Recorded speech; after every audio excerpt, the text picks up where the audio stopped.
ಅದರಿಂದಾಗಿ ಇದು ಸಾರ್ವಜನಿಕರಿಗೆ ಈ ಮಾಹಿತಿಯನ್ನು ಒಂದು ಈ ಮೈಕ್ರೋ ಫೈನಾನ್ಸ್ಗಳು ಸಂಪೂರ್ಣವಾಗಿ ನಿಯಮಾನುಸಾರವಾಗಿ ಕಾರ್ಯನಿರ್ವಹಿಸಬೇಕು. ಆ ಕಾರ್ಯನಿರ್ವಹಿಸುವುದಕ್ಕೆ ಅವರಿಗೆ ಸ್ಪಷ್ಟವಾದ ಸೂಚನೆಯನ್ನು ನಾವು ಕೊಟ್ಟಿದ್ದೇವೆ.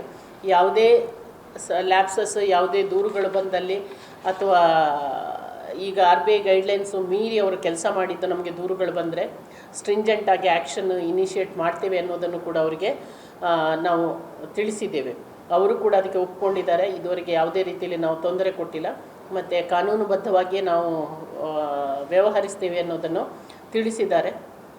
ಆದಾಗ್ಯೂ ಕೂಡ ಕೆಲವರು ಹಾಜರಾಗದ ಸಂಸ್ಥೆಗಳಿಗೂ ಕೂಡ ಪತ್ರಿಕೆಗಳ ಮೂಲಕ ಈ ಮಾಹಿತಿಯನ್ನು ನಾವು ಕೊಡಬೇಕು ಅಂತ ತಮ್ಮ ಮೂಲಕ ಕೋರ್ತೇವೆ. ಅದೇ ರೀತಿಯಲ್ಲಿ ನಮ್ಮ ಒಂದು ಸಹಾಯವಾಣಿ ಸಂಖ್ಯೆ ಅದನ್ನು ಕೂಡ ಪ್ರಚುರಪಡಿಸಬೇಕು. ಅದಕ್ಕೆ ಅದು ಬೆಳಿಗ್ಗೆಯಿಂದ ಸಂಜೆ ತನಕ ಕಾರ್ಯನಿರ್ವಹಿಸ್ತದೆ. ಆ ಒಂದು ಕಂಟ್ರೋಲ್ ರೂಮಿಗೆ ಅವರು ಮಾಹಿತಿಯನ್ನು ಕೊಡ್ಬೋದು.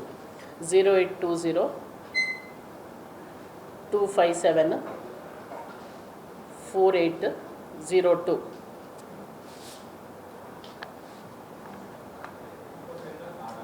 ಏನು? 9 ರಿಂದ 6 ಗಂಟೆ ಸಂಜೆ. 16%. ಸೆಕ್ಯೂರ್ಡ್ ಲೋನ್ಸ್ ಅಂದರೆ 14%, ಅನ್ಸೆಕ್ಯೂರ್ಡ್ ಲೋನ್ಸ್ ಅಂದರೆ 16%. It is only for cooperative societies.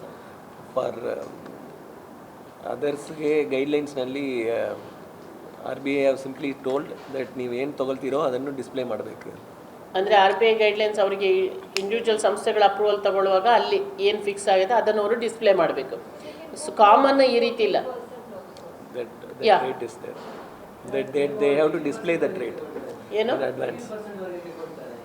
ಇಲ್ಲ, ತಗೊಳ್ತಾ ಇದ್ದಾರೆ. 18%, 19% ತಗೊಳ್ಳೋರು ಇದ್ದಾರೆ. ಬಟ್ ಅದು ಎಲ್ಲೂ ಕೂಡ ಫಿಕ್ಸ್ ಆಗಿಲ್ಲ. ಅದು some organizations are taking up to 27%, 27-28.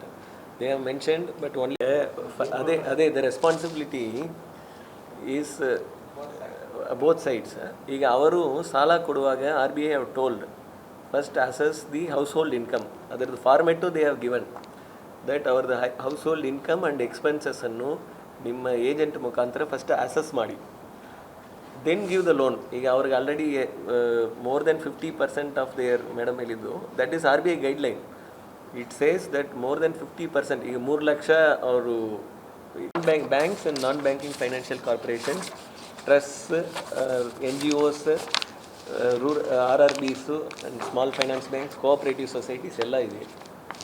NBFC ಅಂತ ಇದೆ, ನಾನ್ ಬ್ಯಾಂಕಿಂಗ್ ಫೈನಾನ್ಸ್ ಕಾರ್ಪೊರೇಷನ್ಸ್, ಮತ್ತು ಟ್ರಸ್ಟ್ ಇದೆ, ಸೊಸೈಟೀಸ್ ಇದೆ, NGOs ಇದೆ, sectors within government banks and RRBs ಇದೆ, ಮತ್ತು ಕೋಆಪರೇಟಿವ್ಸ್ ಇದೆ, ಕೋಆಪರೇಟಿವ್ ಸೊಸೈಟಿ ಅಂಡರಲ್ಲಿ ಬರುವಂಥದ್ದು. ಈ ರೀತಿ ಬೇರೆ ಬೇರೆ ಕ್ಯಾಟಗರಿಯಲ್ಲಿ ಇದ್ದಾರೆ. ಅಲ್ಲಿ ರಿಜಿಸ್ಟರ್ ಆಗ್ತಾರೆ.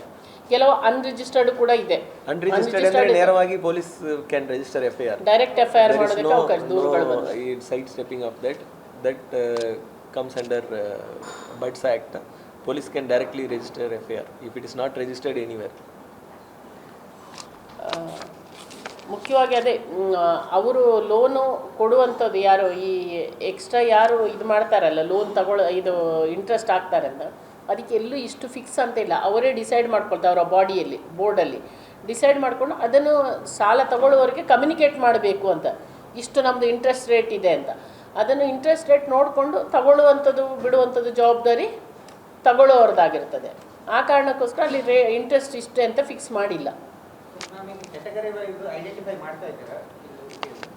ಈಗ ನಾವು ಕರೆದಾಗ ಕೆಲವರು ಬಂದಿದೆ, ಹೆಚ್ಚು ಕೋಆಪರೇಟಿವ್ ಸೊಸೈಟಿ ಅಂಡರಲ್ಲಿ ರಿಜಿಸ್ಟರ್ ಆದವರು ಬಂದಿದ್ದಾರೆ. ಮತ್ತು ಈ NBFCಯಲ್ಲಿ ಅಂದರೆ ಡೈರೆಕ್ಟ್ RBI ಕಂಟ್ರೋಲಲ್ಲಿ ಯಾರಿದ್ದಾರೆ ಅವ್ರದ್ದು ನಮಗೆ ಮಾಹಿತಿ ಕೆಲವ್ರದ್ದು ಸಿಕ್ಕಿಲ್ಲ. ಅದನ್ನು ಒಂದು ಕಲೆಕ್ಟ್ ಮಾಡ್ತಾ ಇದ್ದೀವಿ.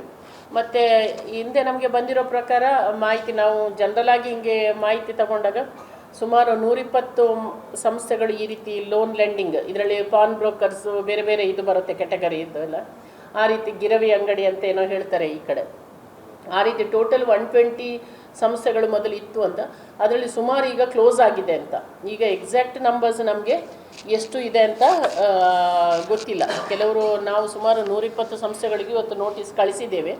ಅದರಲ್ಲಿ ಒಂದು 25 ಸಂಸ್ಥೆಗಳಷ್ಟು ಹಾಜರಾಗಿದ್ರು ಇವತ್ತು. ಉಳಿದವರು ಕೆಲವರು ಕ್ಲೋಸ್ ಆಗಿದ್ದಾರೆ, ಕ್ಲೋಸ್ ಮಾಡಿದ್ದಾರೆ, ಈಗ ಅದು ಬಿಸ್ನೆಸ್ ಮಾಡ್ತಾ ಇಲ್ಲ ಅಂತೆಲ್ಲ ಮಾಹಿತಿ ಕೊಟ್ಟರು, ಓರಲ್ ಆಗಿ ಬಂದಿರೋ ಮಾಹಿತಿಯಲ್ಲಿ. ಹಂಗಾಗಿ ಸಂಸ್ಥೆಗಳ ಬಗ್ಗೆ ನಾವು ಲೀಡ್ ಬ್ಯಾಂಕಿಂದ ಅದೇ ರೀತಿಯಲ್ಲಿ ನಮ್ಮ ಕೋಆಪರೇಟಿವ್ ಸೊಸೈಟಿಯಿಂದ ಕರೆಕ್ಟಾಗಿ ಎಷ್ಟು ಸಂಸ್ಥೆಗಳು ರನ್ನಿಂಗಲ್ಲಿ ಇದೆ ಏನು ಅಂತ ಮಾಹಿತಿ ತಗೊಳ್ತೀವಿ. ಇಲ್ಲ, ಇದು ಅಡಮಾನ ಇಲ್ಲದೆ ಕೊಡುವಂಥದ್ದು ಈ micro finance loan. collateral free loans